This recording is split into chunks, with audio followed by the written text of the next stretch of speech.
What is going on, guys? It's your boy here. Welcome back to the channel. Today I'm coming at you with a new version of Eldlich I have been playing for the last, technically now it'll be 3.5 weeks. I had originally had a 2.5 week deck that I was going to upload, and then I canceled that upload because I changed the deck at like this current week, and it performed a heck of a lot better after talking with some of my friends who played at the Oaks Regionals YCS here in Reading, Pennsylvania. Anyways, if you guys go on to enjoy this deck, leave a like and subscribe. The deck is exactly 60 cards, and I'm going to be doing this deck profile a little bit different. I'm going to be going through them deck in engines. So it's not going to be all monsters, all spells, and then all traps. It's going to go by engines. So obviously I'm not gonna detail all the engines that are inside this deck, but I'll at least tell you that there's at least good 3 to 4 engines in this deck, and it'll be starting with all the Eldlich stuff first. That means all the Eldlich monster spells and traps in that order, and then so forth engine-wise. At the end, I'll give you like a deck breakdown of how much monster spells and traps are here in total, and I'll explain to you some of my card choices. And yeah, you'll notice that this isn't just Eldlich though, and no, it's not Eldlich based either. You'll kind of see how this is going to be. I like to be more of a necromancer, as you'll kind of figure out. But anyways, I'm done wasting your time. It's time to get into the deck profile, and of course it is time to start off with the main engine. That is the reason I like this deck so much, and that is Eldlich the Golden Lord. Eldlich is absolutely meta, and is also one of my favorite cards to exist even before it became meta, which technically was always meta because even the first time it came out, it was still doing very damn well. Now, Eldlich the Golden Lord is your absolute boss monster here. He is, you send a spell or trap card from a hand to graveyard, and then send a card from your opponent. You need this card to be playing any Eldlich version, obviously, because it's the main boss monster. Although people are playing two copies in like the regular version, I play 3 because it has happened to me multiple times. Because every person who plays Eldlich plays 2. Every opponent plays to get to know they have to banish 2 Eldlich, and they don't expect third. The third wins you games. You need to see 3. It's just a necessity, especially if you're going second. This card is a hand trap to send a card to the opponent's graveyard. It's just necessity at 3. And I'm going to be getting the other alternate version of this one, so that way I can have all 3 alternate arts. Until for now I have 2 alt arts, so yeah. Eldlich at 3. Next card is the card I technically consider part of the Eldlich package because it's a necessity in Eldlich, and that's 3 Lord of Heavenly Prison. The 2 lords, bruh. It's like Lord and Lord. It's just the Lord engine by this point. Lord of the Heavenly Prison is your back row protection. This card is like Starlight Road permanently. You reveal this, all your back row is protected, and when you activate a card, you set a card from deck, it banishes it during the next end phase. Card's absolutely cracked. It's a must-have at 3 in my mind. Even if it is like 44 apiece. Next off, a lot of people play 2. I play 3, Cursed Eldling, because this card is your main one to see engine, and especially if you draw this and you have no cards in your hand, this card is like instantly a resource that just becomes so much viable, especially in this deck. It is a free, and I mean free card to have on your field. When I mean that, because even though it locks you into zombies, that is nothing to worry about in this deck, considering that most of this deck is zombies anyway. But yeah, the 2 effects of it are just absolutely crazy. Next up, I play 1 copy of Black Awakening, 1 copy of White Destiny, and 1 copy of 7 Cities of the Golden Land. All of these are the last 3 Eldlich spell cards I played in the deck, and I know it's one of each of them. This one is for hand or graveyard. This one's hand or deck in defense position. This one is fusion summon. If your zombie monster is summoned from the graveyard, you lock an opponent's back row, and if they don't respond with that same back row, it's locked, like Yang Zing for the rest of the turn. You can fusion summon using any zombie monsters to summon any fusion monster. It doesn't have to be a zombie fusion monster you summon, but the monster you use have to be zombie. This one requires you to summon, like, if it doesn't control Eldlich, you have to special summon Eldlich in defense position from your deck or hand. This one is hand or graveyard. No Eldlich, but if not, then you can do it. This one in this one are the only two you do not have to have during the end, same turn. Like, what I mean is you can banish the card from the graveyard during the same turn to activate this one. Because it doesn't say during the main phase. Because this one doesn't say. Oh, no, what the heck am I talking about? Of course, all of these have the same one during that, but this one can be activated during the main phase, is what I'm trying to say. This one can be activated during the main phase, not the end phase. This one still has to be activated.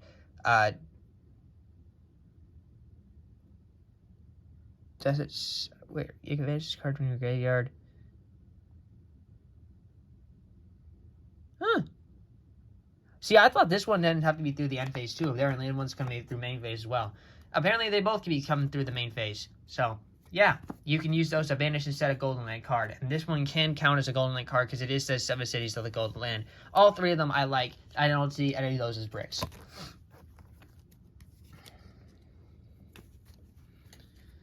Next off, for the Eldlich traps, I upgraded my old versions, and now I have the regular, sweet looking versions of Scarlet Sanguine. And of course, not just Scarlet Sanguine, because this card is your broken most elixir card. I got my upgraded versions of Conquistador, finally! Woo! The golden Spanish main now rides in through to kill another face-up card in a golden onslaught of sweet foil. Look at that artwork. Yeah, baby. And then a different change up. I used to be only running 2, but then I decided to now run 3 Hakero of the Golden Land, seeing as this card is still just as powerful as an 18k with a level 5 as it is banishing a card like DPE or another piece in the graveyard. That doesn't mean that it's just any less important. I just think I'd round 3, and then I decided to cut down my little kitty cat here down to 1. I still think Guardian is a necessity, especially being the card you send from the deck to the graveyard off of the Eldlich. It is an absolute must in my mind. This card is just so good against the mirror match. It's ridiculous. And so many people sleep on this, but I'm telling you, you send a Hakero or a Conquistador that you're going to need later, you're going to regret it. You're going to regret it, especially with how long the games go. You're going to regret it. And the last Eldlich card is 1 Golden Land forever for the counter trap, Omniverse, and negate. That's it for the Eldlich package. That is the biggest chunk of the deck. It is all these cards right here, and that is at least 20 cards there. I'm pretty sure it's more than 20 cards.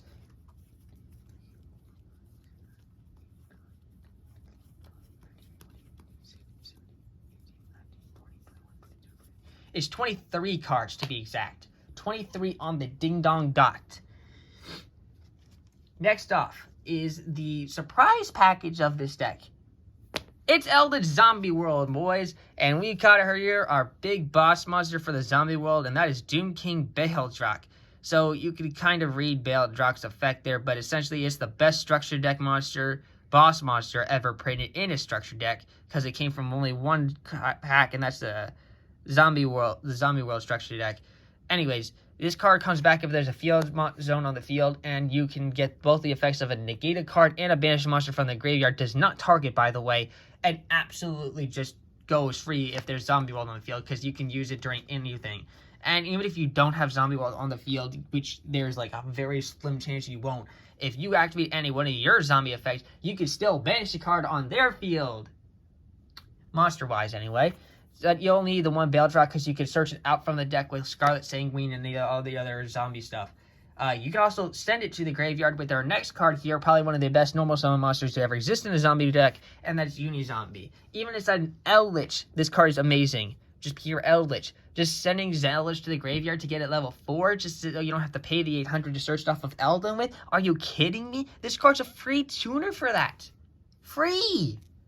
You send any zombie from your deck to the graveyard to gain a level. This card says, negate me or I'm going to pop off. I love having Unizombie in this deck. A part of the other Zombie World package is Glow Up Bloom, so we can special summon an Eldlich or Baildrock from the deck if Zombie World's on our field. Or we add the zombie to our hand with the effect of Glow Up Bloom here, and it's banished for cost.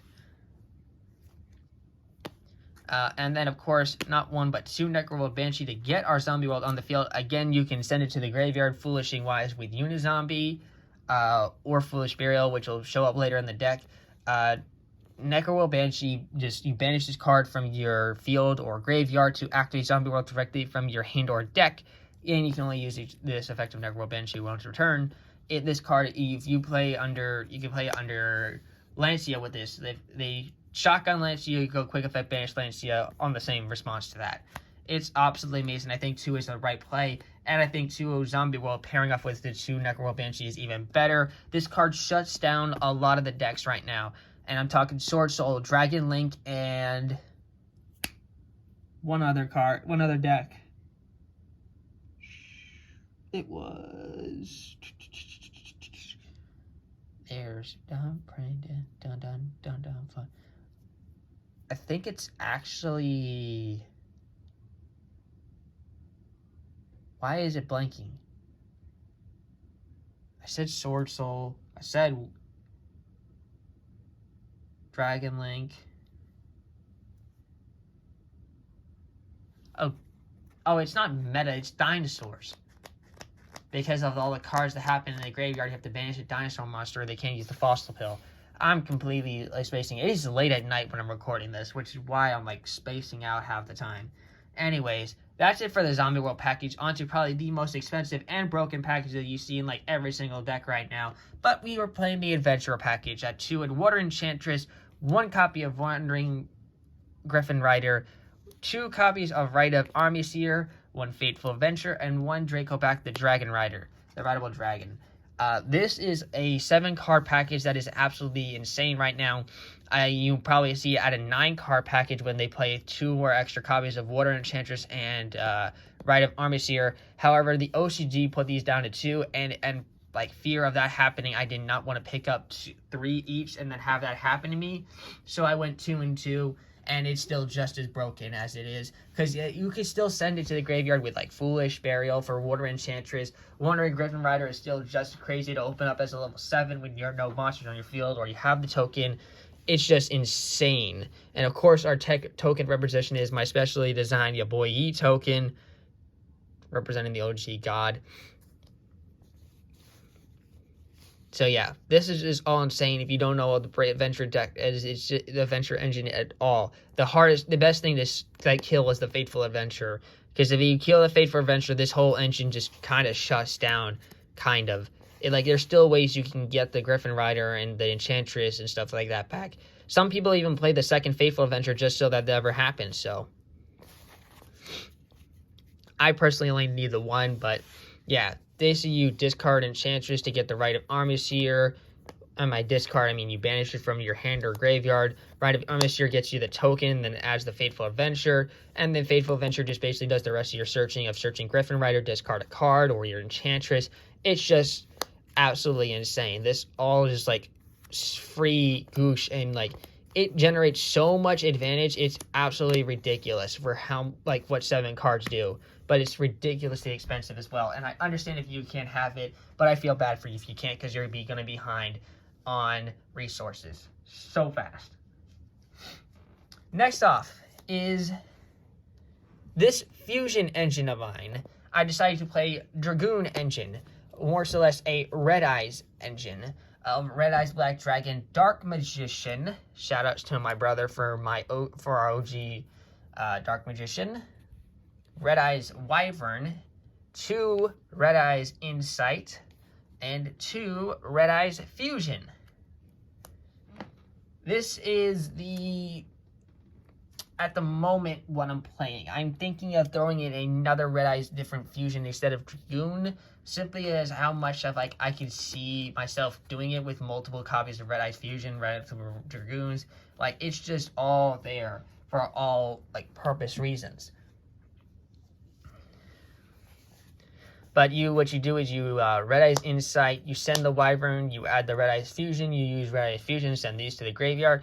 And if for some unknown reason, like you're already done with all of that, and you're left with these in the deck, this is, like, I guess, negligible cards. The Wyvern just becomes an 18k beat stick you can send to the graveyard, and this just becomes fodder for Eldlich. Not much else to say about that, and you don't want to size these out, like, most times, because, yeah, you can, but they're all, like, really good glue together.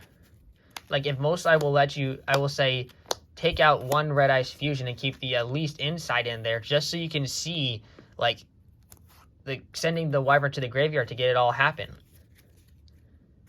I think that's a really good, solid engine. And I did try DPE, but just Dragoon is just so much better. Especially going second with this deck. It just clears out so much freeness for you.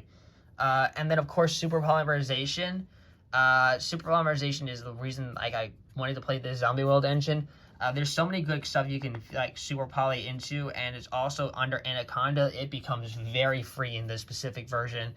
And that pretty much sums up for that engine. The One Foolish Burial I talked about, this is no longer an engine. This is just extra stuff I play in the deck. 2 Solemn Strike, 2 Infinite Impermanence, 3 Solemn Judgment, 2 Skill Drain, not 3, because in this deck, I go through so many effect monsters, it's ridiculous. There's Lord of the Heavenly Prison you could play under, but you can't do Necro Banshee on the field, you can't do Baildrock, you can't do Unizombie, you can't use Dragoon. It's just no. I'd rather have the effect of being able to use my effect monsters, which at the same time I want to stop my opponent from doing, which is why I played 2 instead of 3 in the main deck anyway. And the same thing goes for Torrential Tribute. Torrential Tribute is insane, but I just can't. If anything, I would probably take out the one, maybe like side the other Super Poly instead, but I don't know. I just like how this ratio works out now. If I had another space, I'd probably add the Torrential Tribute. The third Torrential Tribute. That is it for the main deck at 60 cards. On to the extra deck. Starting with the main boss monster of the extra deck, we have 1 copy of Eldlich, the Mad Golden Lord. This card is absolutely madness because this card becomes Eldlich, the Golden Lord, while on the field. Can't be destroyed by battle or card effects. You contribute 1 zombie monster you control, then target 1 face-up monster your opponent controls. Take control of it, but it cannot attack or activate its effects this turn. You can only use this effect of Eldlich, the Mad Golden Lord, once per turn. 38k attack and 35k defense. This card is literally insane, like craziness for the power it generates on the board. Definitely made this multiple times. Like with Super Poly, you can use this. You can use your regular Eldlich, the Golden Lord, and suck up one of their DPE or something else and just say mine. 1 copy of Red Eyes Dark Dragoon for the, obviously the Dragoon engine.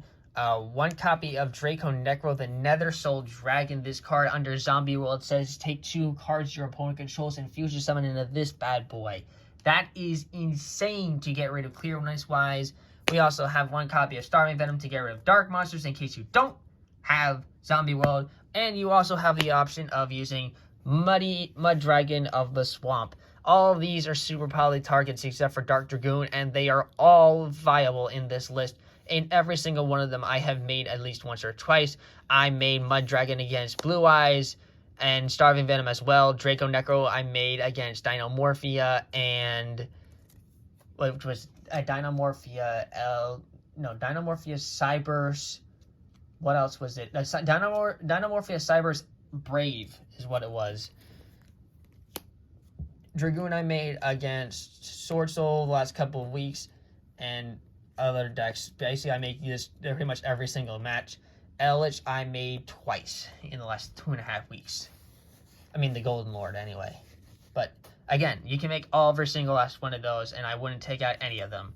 Onto the Xyz monster. Since it is a zombie deck, we of course are playing 1 copy of Vampire Sucker for the free draws and snatches, 1 Avenged Savior to mill zombies from our deck to the graveyard, also representing my Vendread archetype from this card. 1 Link Spider for to getting rid of the tokens so we can go into our Predaplant Verde Anaconda using normal monsters to pay the 2,000 life points to either use Super Poly, who are anything else. If this card gets banned, don't worry. There are still going to be a bunch of ways. All you have to do now is just wait a turn or two to get it, because all you just do is replace this with a Chimera Predaplant Predaplant from Chimera Philiceria, and you have to use the Dogmatica version to send to the graveyard. So next turn you search Super Polymerization, and then use Super Poly, and then Fusion Sucker. It's just going to go a longer way around, but it'll still get to there, though the 2000 for now is what we do. That's all for the Link monsters, which is a few things. Onto the XZs, which is probably the smaller ones, but because it's only 2 XZs monsters, and that is 1 copy of Super Dreadnought Rail Cannon Juggernaut Levy, and 1 copy of Super Dreadnought Rail Cannon Gustav Max. You make Gustav Max easy by using Lord, either one of the Lords, because they're both at level 10. As long as you have 2 level 10 monsters, you make Dragon, Jupiter Cannon, Rail Dread, and Gustav Max a lot. And then you deattach, deal 2000, then you overlay with Live, and then you use Live's effect, make it 6k attack with Live, and it's just big damage right here. It's easy to make. You can just take 2 Lords. Onto Synchros, I play Leo, the Keeper of the Sacred Tree. I wish this was a Baron de Fleur. If you have Baron de Fleur, play that over Leo. If you don't have Baron de Fleur, listen to why I play Leo. Leo is one of the only cards you're facing a Baron de Fleur yourself that can actually beat over Baron, because it cannot be targeted by an opponent's card effect except during your main phase 2. If you make this during main phase 1 and you've already played through your opponent's Barone's pop effect, you haven't played through your, you already do through your Barone's negate, not the pop, that's fine. Leo the Keeper will play around it, and it will still beat over it. And it's just free away. It's a level 10 that you can make freely under this deck, because it's not going to lock you into something. If you want to do more spice, you can play this over Leo or a Barone. This card is Draco Cocytus, Corrupted Nether Soul Dragon. You can make it with Starving Venom or Nether Soul and Unizombie. But yeah, either one of them works.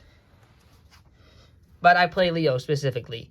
Then I have Shiranui Shansaga in here for Unizombie plus a level 5, and it just becomes a big sword beater. 1 copy of Omega to rip cards out of opponent's hand, and last but not least, Deep Sea Diva Prima Donna is in here just so we can rip cards out for Henko Chao's ability, which is why he represented this card and the only reason I started playing it. But yeah, that's it for the deck. On to the side deck. Yeah, I'm not sure, now that I think about it, if I would want to clearly show my side deck, because it is clearly up to personal preference. But you know what? I'm going to say I'm not going to show my side deck, because even though my side deck is really solid, I prefer to keep my side deck hidden, especially since this deck is designed to play competitive, and I don't want people peeping my side deck. So, that further said, now I'm going to wrap up the deck profile. If you guys did enjoy the deck, leave a like and subscribe. If you guys seriously want to see my side deck, I will give you some ideas, but I'm not going to tell you my complete ratios. Maybe you want to play some more hand traps in the side, some summon limits, or Gozun Rivalry, maybe Ghost Ogre, something that you really want to see in your side deck wise is what you can possibly play for there. Like I said, it's going to be all up to your personal preference. I'll play mine and keep mine hidden. This is your boy Yeet signing out. Have a good day, y'all, and peace.